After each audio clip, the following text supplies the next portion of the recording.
Our esteemed panelists, I'm joined in by Mr. Rohan Gupta, who's a spokesperson for the Bharatiya Janata Party, Pushparaj Deshpande, who's a spokesperson for the Congress Party, Abhijit Iyer Mitra, who's a senior fellow at the IPCS, and Mr. Javed Ansari, who's a renowned senior journalist. Many thanks to you, gentlemen, for joining in.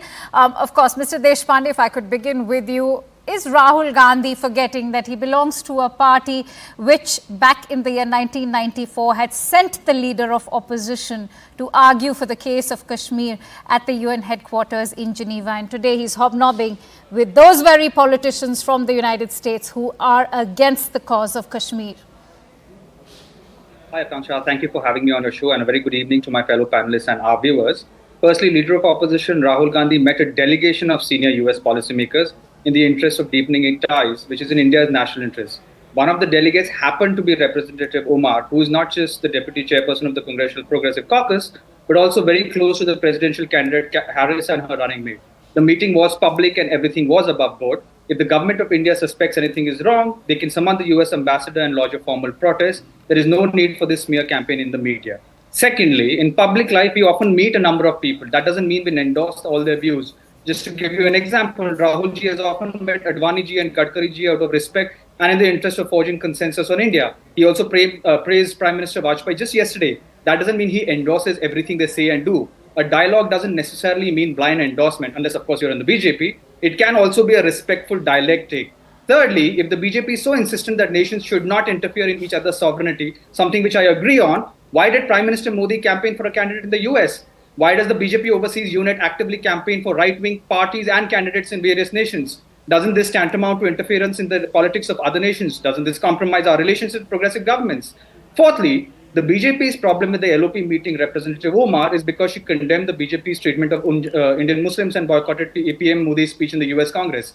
But the crux of BJP's argument, unless I'm wrong, is that an Indian policymaker shouldn't meet someone who has negative views of the Indian government. Firstly, criticizing the BJP government doesn't mean criticizing India.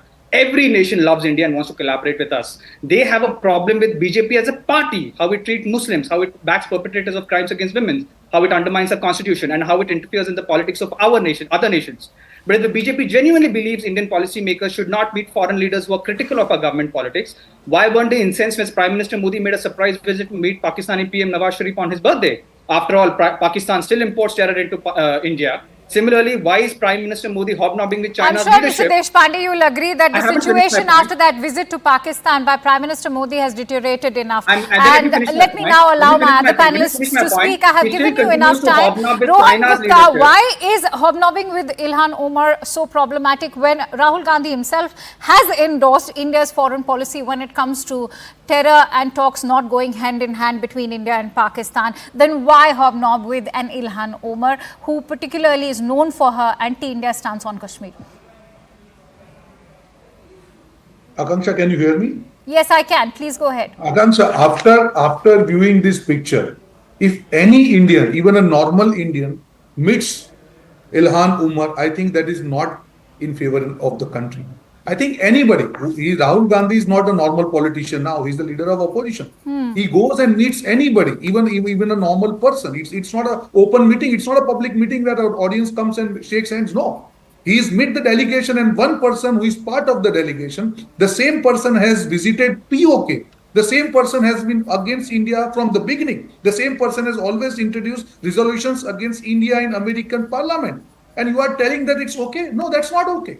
Even if a normal person Googles and finds this picture, he will not meet this person. And you are justifying this. And this is not, see, Akanksha, all the time, this cannot be just by chance or a mistake or, error. This is deliberate. You want to send message. In opposing Modi government, you are opposing the country now. This is against India. Mind my words here. When the lady visits POK, it is not against Mr. Modi, it is against India. And you are trying to justify that? Absolutely no words for this kind of incidences, Akanksha. And this is not the first time. All right. I'd like to bring in Mr. Ansari. Mr. Ansari, there's a reason why I gave the example of what happened back in 1994. When it comes to certain issues which are to do with the national spirit or even perhaps with national security, India has always had a very united, unquestionable, non-negotiable stand, something that we witnessed ourselves. Because remember, it was not just A.B. Vajpayee Vajpayee, who had accompanied or rather represented India in Geneva. He was accompanied by Manmohan Singh, by Mr. Salman Khurshid as well, even by Mr. Farooq Abdullah, that entire delegation that represented India when India had to fight for the cause of Kashmir. And thanks to that very, very clever thinking by Mr. P.V. Narasimha Rao, that India was saved from UN sanctions. Would you not agree that the kind of role we are seeing being played by today's leader of opposition is there's a marked difference between what the idea of an LOP back then was versus now? Mr. Ansari, can you hear me? Mr. Ansari? All right. I think there's some audio and video issue with Mr. Ansari's frame. While I request my team to look into it, Abhijit, could I take that question from you, please? I'll tell you why this is so problematic. She doesn't just challenge Modi. She's free to hate on Modi. She's free to hate on the RSS. She's free to hate on the BJP. Anybody is. The problem is she ends up visiting Pakistan-occupied Kashmir and challenging our sovereignty over it. This is a woman who's very closely associated with CAIR, which is known very significantly to get funding from the ISI, but also is very close to Hamas and other Muslim Brotherhood-linked terror organizations. She has repeatedly raised the concerns of these terror organizations, trumpets a line that is very close to these terror organizations, mimics their talking points in every single forum that is there around. She is not just anti-BJP RSS, she's just plain anti-India. Now, I take Mr. Deshpande's point well. The problem here isn't that going to meet Nawaz Sharif or going to meet an official government representative. The question is, what if the leader of the opposition, who's a cabinet-ranked person, comes to India, say the French or the British cabinet leader of the opposition comes here and demands to meet engineer Rashid or Amritpal Singh? That's what we're talking about out here. This woman has been a shill for every terror organization there is. She has, in fact, she has been the recipient of something like $300,000 worth of lobbying funds directly by the ISI. All right. Directly by the How would Mr. Deshpande respond to that? You know, that's a very valid point that's been highlighted by Abhijit over there when he's talking about the kind of funding she received. And then we also saw her very much on the soil of Pakistan-occupied Kashmir. Yeah, I again want to say the same thing which I said earlier. I want to reiterate, a chance meeting with someone doesn't mean endorsement of their views. That's the first thing. And the second thing is the allegations that I haven't finished, please, sir. I haven't finished, please, sir. And the chance, and if the honorable spokesperson has such a lot of information, I'm sure the US government would love to know that ISI is funding one of their Republican senior leadership in the Democratic Party. I'm very surprised that the President Biden and Vice President Harris haven't acted against her so far. All right, That's the Mr. first Deshpande, thing. I want to make a small interjection over here. No, I think sorry. the leader of opposition has completely broken away from precedent, because remember, Pramila Jayapal is also one of the US lawmakers who's known for her anti-Kashmir stance. No, Mr. Deshpande, you have to answer the question I'm posing. So why is the leader of opposition breaking away from precedent that was set back in the year 2019 when a Dr. S. Jaishankar ensured that Pramila Jayapal is not, she's excluded when he was hosting a meeting with various US lawmakers. He ensured that Pramila is not part of that meeting simply because of her anti-Kashmir views. So if India is setting the tone in terms of foreign policy, shouldn't India's leader of opposition also honor it? I agree. Can I just make a quick response? I'm glad you say that you agree, but doesn't seem like your leader of opposition actually does. The leader of opposition is following Prime Minister Modi. Prime Minister Modi has met the Chinese premier 30 times when they have captured 2,000 square kilometers of Bharat Mata in Ladakh and 60 kilometers in Arunachal. That's another claim, Abhijit Mitra, that's another claim that's being made by Rahul Gandhi. And let me tell you, Mr. Deshpande, it is not 2,000. Rahul Gandhi has claimed Abhijit. China to clandestinely meet CCP officials. The BJP party, not a policymaker. The BJP has sent 12 party delegations since 2008. 6 of them happened under Home Minister Amit Shah and Home All right, Minister. Abhijit, before I bring you in, Mr. Deshpande, quick question. What is the basis of the sweeping claim that's been made by Rahul Gandhi about China occupying 4,000 square kilometers of territory in India? He's making this based on factual reports that are coming out in in the US. It has come out. It has come out by in New York Times, in Washington Post, in The Economist. Colonel Sushant Singh, Lieutenant General Panag has said the same thing yesterday. You can go and check his Twitter. You can see Lieutenant General Huda. They're all senior, respected army officials. Abhijit Mitra, please go ahead. First of all, this was not a chance meeting. The meeting list was published 2 days prior. It was well known who was going to be on the meeting list and who was not. So let's not pretend this was a chance meeting. Second of all, if you remember during the height of the Doklam crisis, I had put out several satellite maps at that time showing you exactly where the Chinese positions are.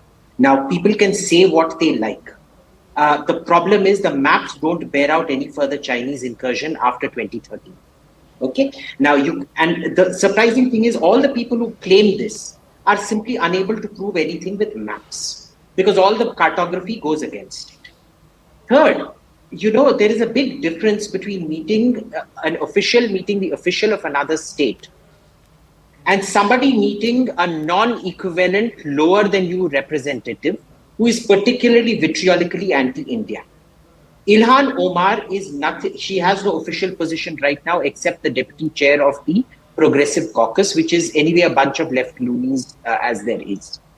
So in what capacity? Look, it's his right. Nobody is denying Rahul Gandhi has a right.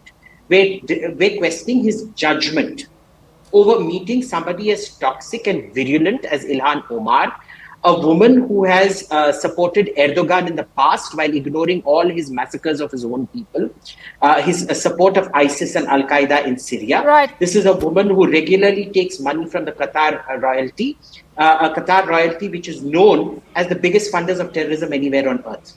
All right. So there is a quantitative difference out here. The Russian foreign minister meets Blinken. That doesn't mean they're not fighting over Ukraine. There's a big difference between that and what the leader of the opposition gets to do and what even Jaishankar gets to do. I'd like to bring in Rohan because I see he wants to make a point. But Rohan Gupta, many are also wondering why hasn't the BJP raised eyebrows at the presence of a Ro Khanna at that meeting as well? Because Ro Khanna is the first Indian American to have joined a Pakistan Congressional Caucus in 2019. He's somebody who's condemned the idea of Hindutva, the one that is also preached by, say, likes of Veer Savarkar. Why have you not objected to a Barbara Lee also being present over there in that meeting? She's a self-styled Modi hater who even wrote to President Biden back in June 2023. She had objected to the president hosting Indian Prime Minister to a state dinner. Akanksha, it's a very good question. I would like to reply to that because when it comes to country, see, against Congress party, they can criticize BJP leaders, they can criticize BJP as a party, they can criticize Mr. Modi as a leader of BJP. That's okay. It's under their purview. But when you are against the country, you are meeting the person who is against the country, that is not acceptable. That is the basic difference. It is our beauty of our democracy that you can definitely oppose Mr. Modi or BJP in the individual capacity as a party. But here, he is not the simple leader. He is the leader of opposition. If he's meeting anybody on delegation outside the country, I think the list should be properly vetted. And that's what I say. If that person is selected after due diligence and also Mr. Rahul Gandhi or LOP meets, there is a serious issue there. That's what I'm saying. In hating Mr. Modi or in opposing Mr. Modi, they cross the line of hating India or opposing India.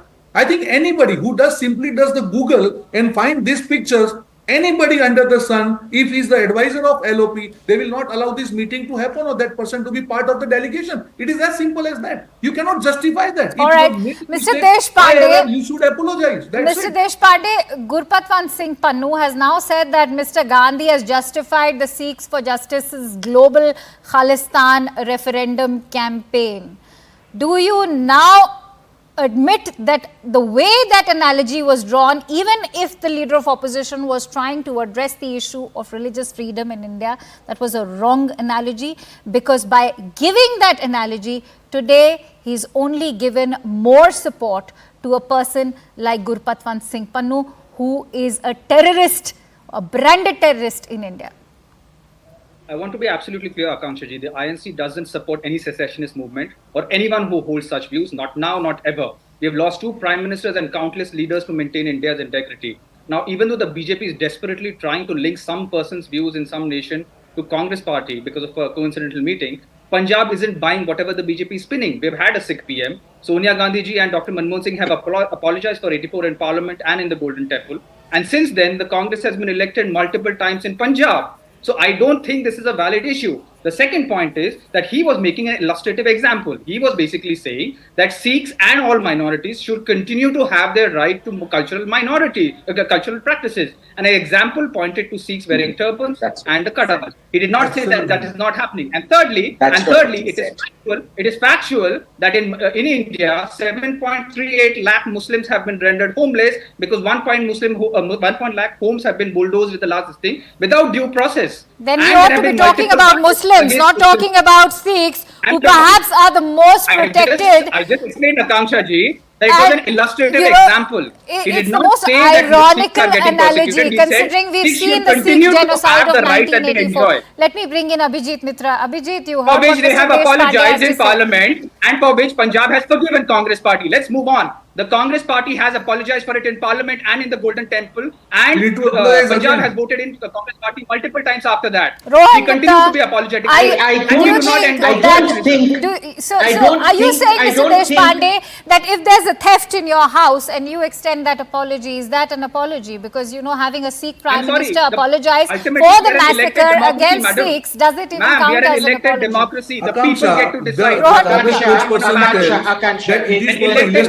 People get to decide something which is actually not correct. All right, let me hear what Rohan has to say. Abhijit, I'll come to you. I see Mr. Ansari has also just joined in. I would like to take a question from him. Rohan, quickly.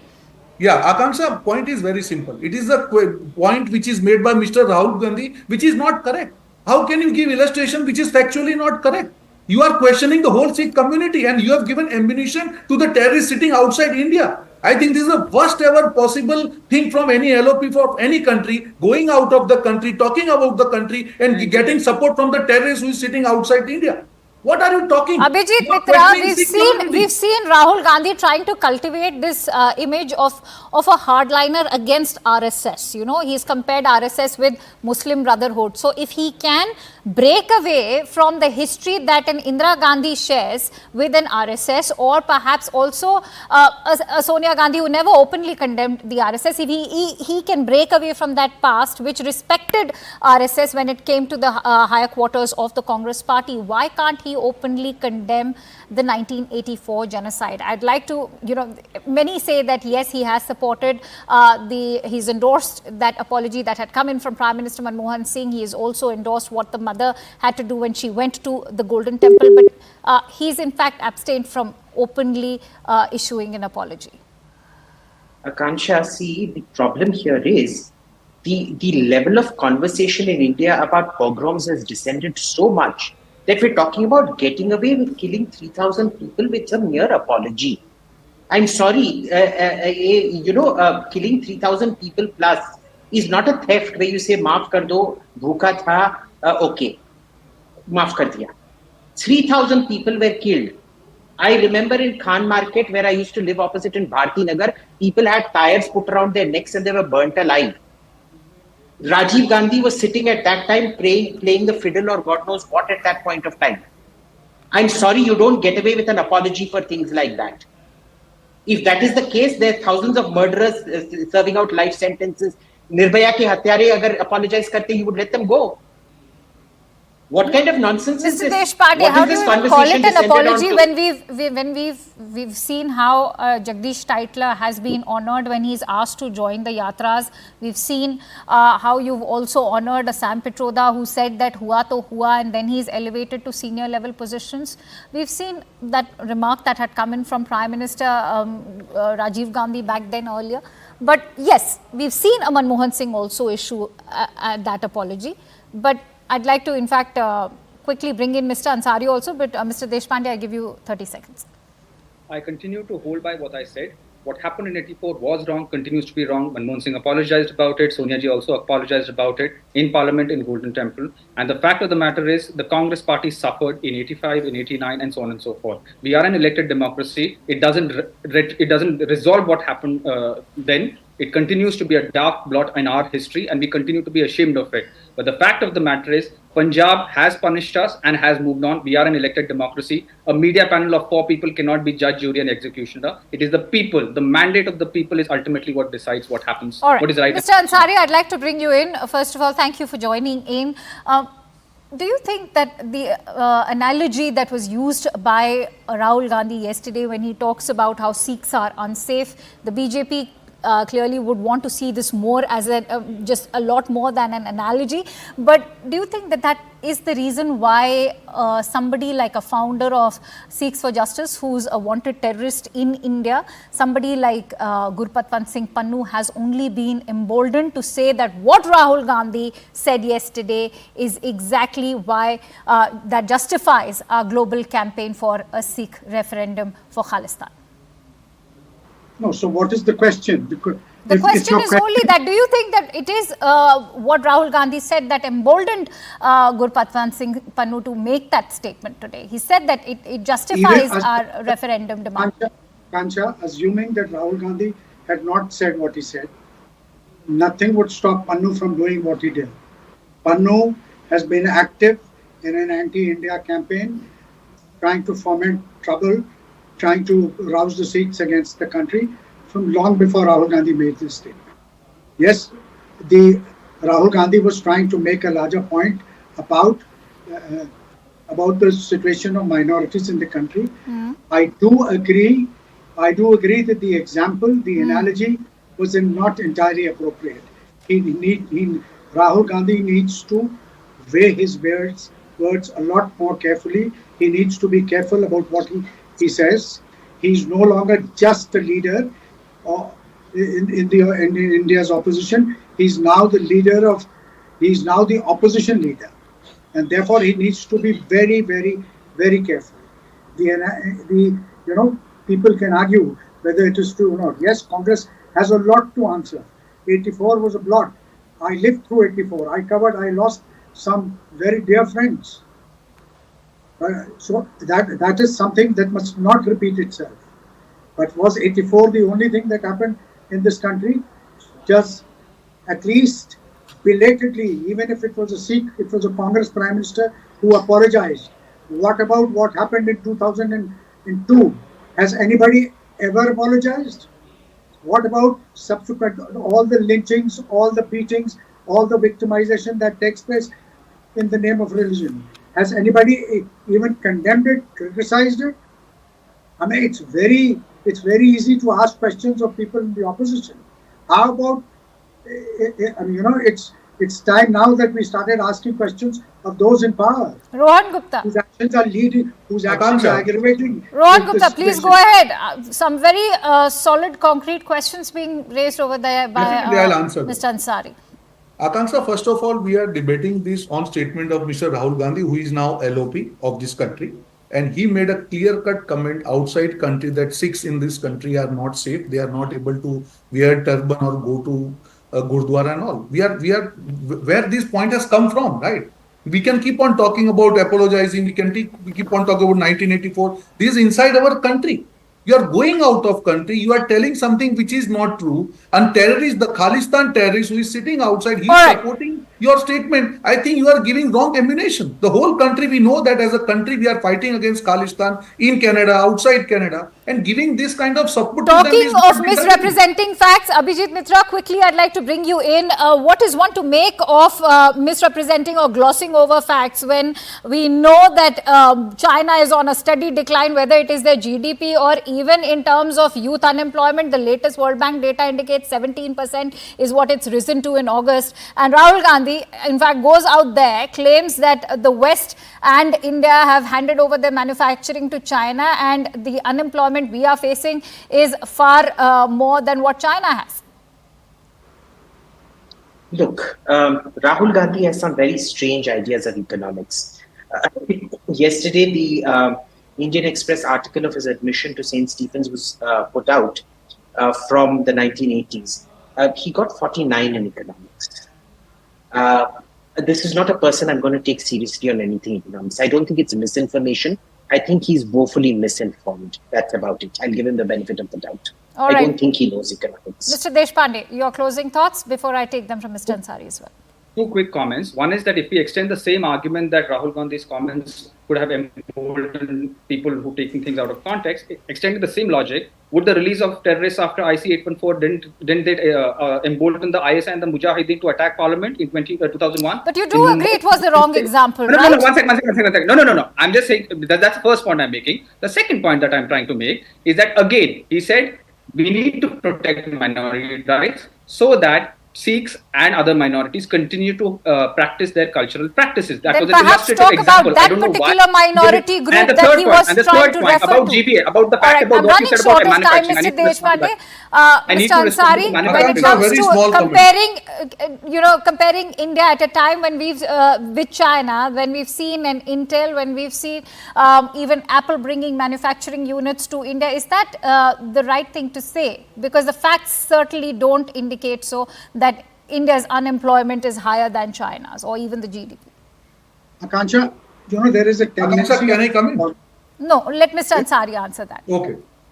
There is a tendency amongst politicians, and this is common to most, which is you talk up your own achievements and you run down your opponents. And in doing so, you're not always entirely accurate.